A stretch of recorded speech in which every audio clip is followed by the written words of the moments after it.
अखिलेश यादव यहाँ पर हैं, उनके विषय में बड़े सारी टिप्पणियां उनसे सम्मोहित यहाँ वक्ताओं ने की है, लेकिन मैं उनसे इतना ही कहता हूं कि आप संघर्ष करिए, आप लड़िए, आपकी इस देश को भी जरूरत है, इस प्रदेश को भी जरूरत है।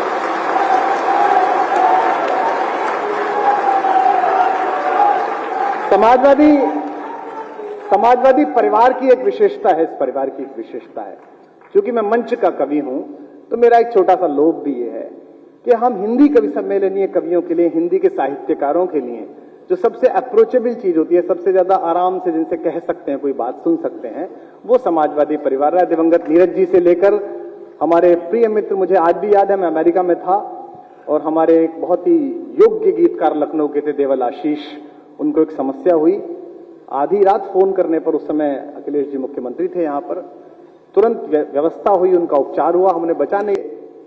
इस समय एक ऐसी स्थिति में है जहां थोड़े से ताप को कम हो जाना जरूरी है, गुस्से का थोड़ा कम हो जाना बहुत जरूरी है।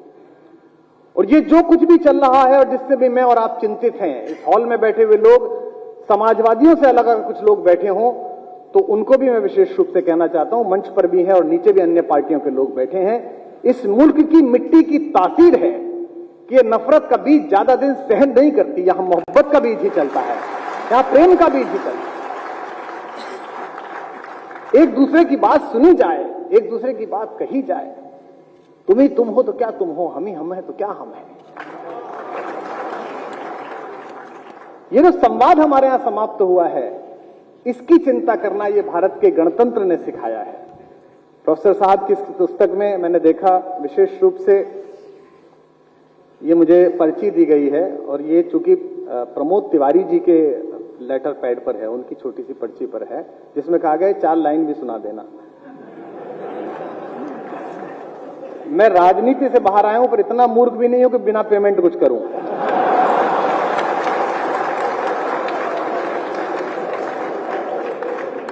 हमारा तो निजी रूप से जन्म ही इस काम के लिए हो गया है।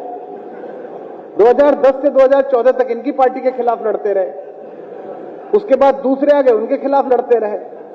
अब ये ऐसा ना हो जाए ये सत्ता में आ जाए फिर इनके खिलाफ लड़ो, पे ये बात ना हो जाए। तो प्रमोद जी का तो, प्रमोद तिवारी सबसे सुरक्षित इस मंच पे आदमी है, उन्हें पता है कुमार विश्वास कुछ भी बोले उनका कोई नुकसान फायदा नहीं होना है, तो वो परम प्रसन्न है।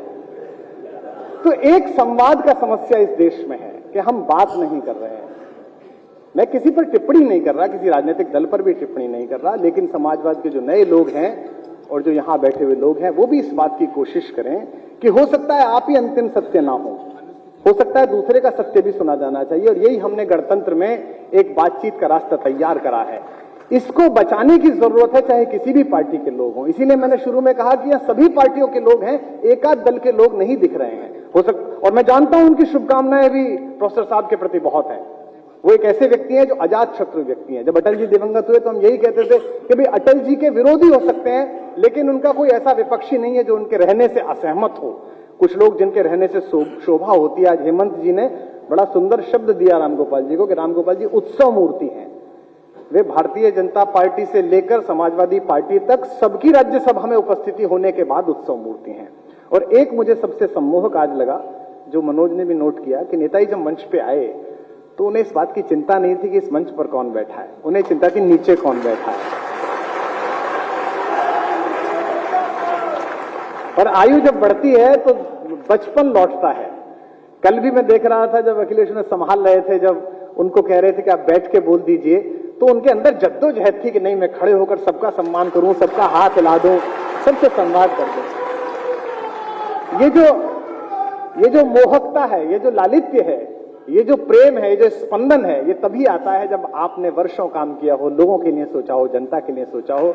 मैं इस पुण्य अवसर पर बहुत बहुत शुभकामनाएं देता हूं। मैं इस मंच पर एक केवल प्रियवर हमारे जो मनोज हैं, इनके अतिरिक्त सबसे आयु में छोटा हूं, इसलिए मैं केवल शुभकामनाएं दे सकता हूं। मैं अपने स्वस्ति वाचन आपके लिए दे सकता हूं प्रोफेसर साहब, क्योंकि मेरा और आपका कार्य भी एक है। मैं भी विश्वविद्यालय सेवा में रहा, 17 वर्ष मैंने पढ़ाया, आपने भी पढ़ाया। बस थोड़ा सा गड़बड़ी हो गई कि मैंने जो शुरू की थी वो पूरी नहीं हो पाई, लोग ले भगे। आपकी वही है, क्योंकि आपका परिवार है, आप वहीं पर हैं। तो और प्रोफेसर साहब कविताओं में भी रुचि रखते हैं, और सबसे अच्छी बात है कि हम उनसे कह लेते हैं। मैं अन्य दलों के लोगों से भी कहता हूं। कल रात्रि में परसों एक कार्यक्रम में था, वहां एक प्रदेश के मुख्यमंत्री बैठे थे। मैंने उनसे भी कहा था कि कवियों को सुनना सीखिए, कवियों को सहना सीखिए, क्योंकि जिन्होंने हमें सुनना अस्वीकार कर दिया था वो आज किसी को सुनाने लायक नहीं बचे हैं। दिल्ली में है मामला, ऐसा स्थिति है। तो सुनना सीखिए ताकि लोग आप, कई बार सत्ता अहंकार देती है, सत्ता आपको गुरूर देती है, जब आप इससे नीचे उतरते हैं तब आपको पता चलता है। छत्तीसगढ़ में मैं एक मंत्री महोदय के साथ यात्रा कर रहा था चुनाव से 2 महीने पहले, तो मुझसे बोले कि क्या हाल है, तो मैंने कहा जमीन हिल रही है, नहीं जीतेंगे। उन्होंने मानी नहीं, चूंकि हवा में थे वो। थोड़े दिन बाद सचमुच हिल गई और फिर नीचे आ गए। तो आज आप संघर्ष के पथ पर हैं और आपको राजपथ तक पहुंचना है। इसके लिए आवश्यक है कि आप इस मंच पर बैठे हुए जो 4 महत्वपूर्ण लोग हैं, इनमें आपके पास कविवर उदय प्रताप जी जैसी चिंतना होनी चाहिए, आपके पास मुलायम सिंह यादव जी जैसा संघर्ष होना चाहिए, आपके पास प्रोफेसर राम गोपाल जी जैसी योजना होनी चाहिए और आपके पास अखिलेश यादव जैसा उत्साह होना चाहिए, तब जाकर आप तो मेरी शुभकामनाएं प्रोफेसर साहब को हैं। मुझे कहा गया है कि मैं लाइनें सुना दूं और ये प्रमोद तिवारी जी का आदेश है, और ये कांग्रेसी लोग हैं, ये मान अपमान भूलते नहीं है, मुझे पता है।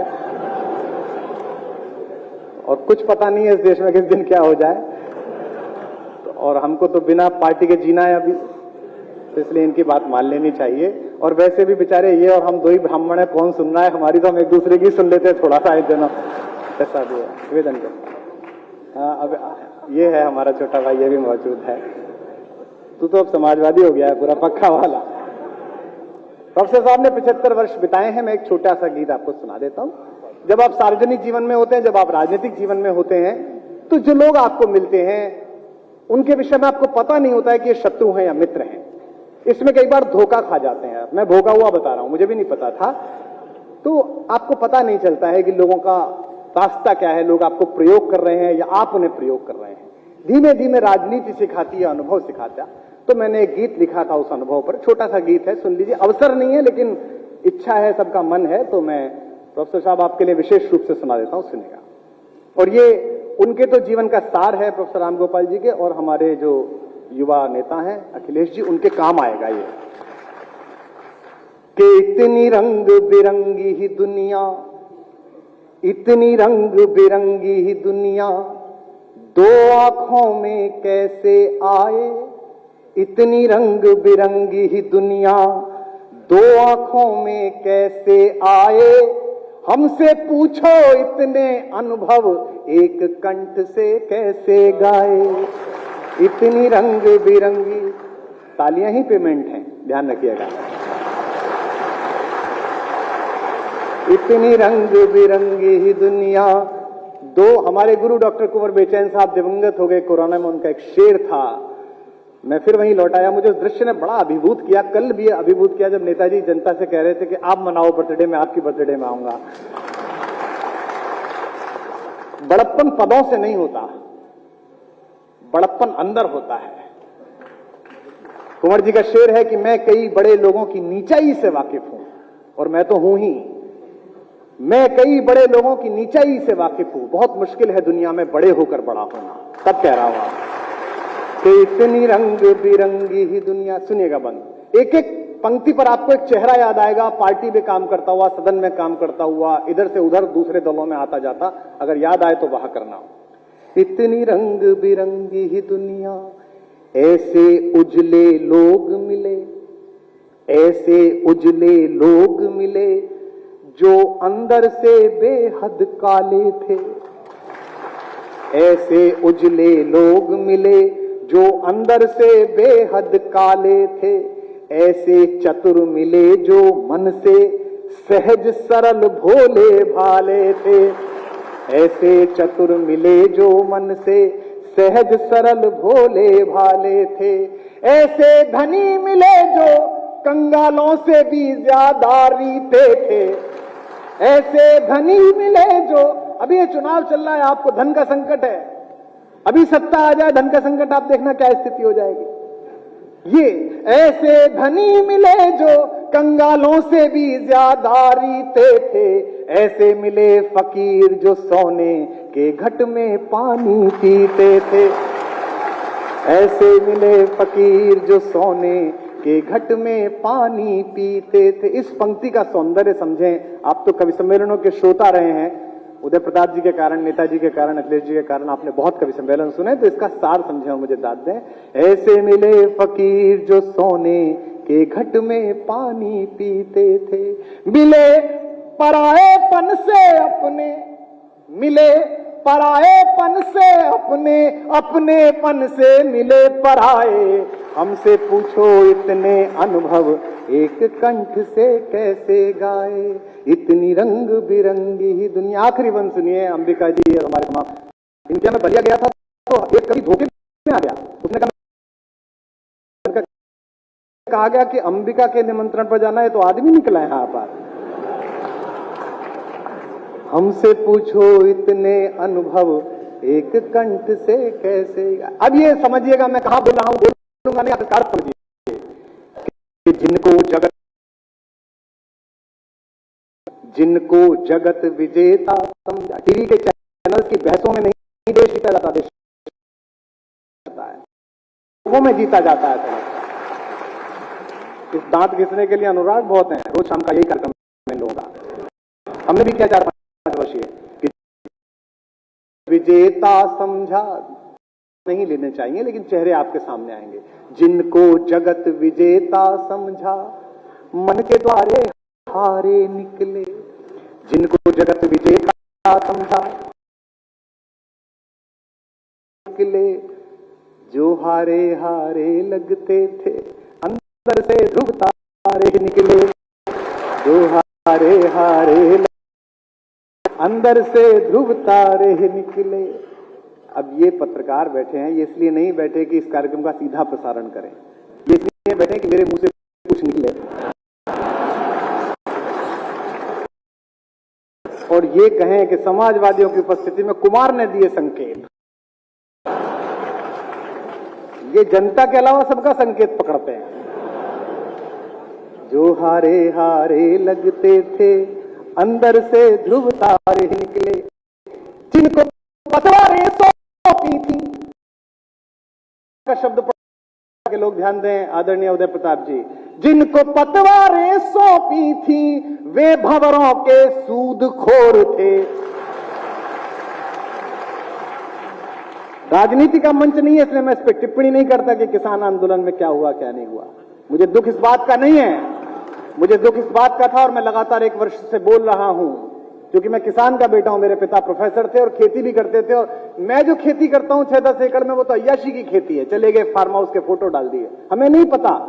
लेकिन दोस्तों, सड़क के हाईवे से 200 रुपए का कैक्टस खरीद के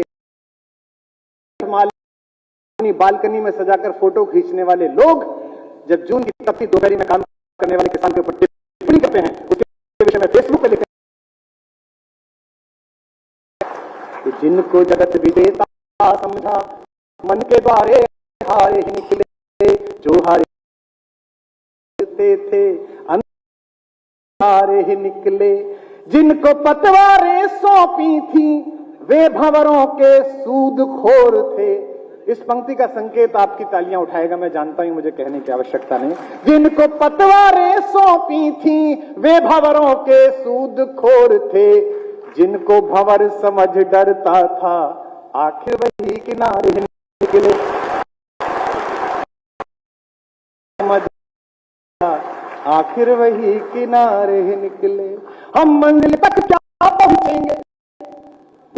सम्मेलन में गांधी गए, मनोज जी बैठे हुए हैं, विद्यार्थी कहते हैं क्या है, लोग गांधी पर लोहिया पर सवाल करते हैं। उनके लिए प्रोटोकॉल का कागज आया किंग के यहां से कि आपको किंग से मिलने का समय दिया गया है, तो ये पहन के आइए, ग्रे कलर का कोट होना चाहिए, पैंट ऐसी होनी चाहिए, और वो तो हिंदुस्तान का सबसे बड़ी।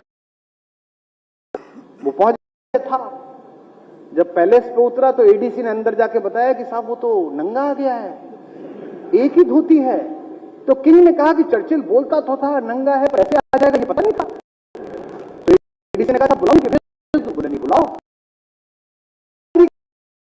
गांधी की हिम्मत क्या है? मैं नेताजी की उपस्थिति में यह बात कह रहा हूं। किंग ने पहला सवाल पूछा, और किंग का मतलब आज का बोरिस जॉनसन नहीं था, 2/3 दुनिया पर राज करने वाले आदमी का नाम किंग होता था। किंग ने पूछा, वेल मिस्टर गांधी, तुम्हारे बिना झिझके हिंदुस्तान की उस सबसे बड़ी छाती के आदमी ने प्रदेश की जमीन पर अपने सबसे बड़े राजा के सामने कहा, नॉट इवन माइन, केवल मेरे नहीं, पूरे हिंदुस्तान के कपड़े तो आपने चुरा कर पहन लिए हुजूर। इसे गांधी की ताकत कहते हैं।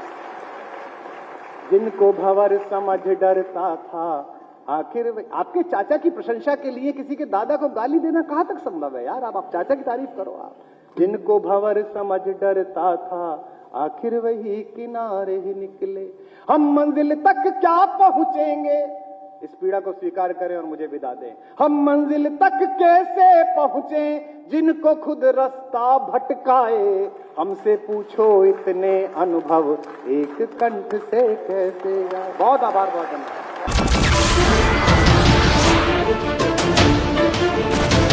नमस्कार, मैं हूं संदीप चौधरी। अगर आपको ये वीडियो पसंद आया हो तो इसे लाइक और शेयर जरूर करें, और हाँ, हमें सब्सक्राइब और फॉलो करना ना भूलें, ताकि आप देश और दुनिया की कोई खबर मिस ना करें। तो जुड़िए हमारे साथ और देखते रहिए News 24।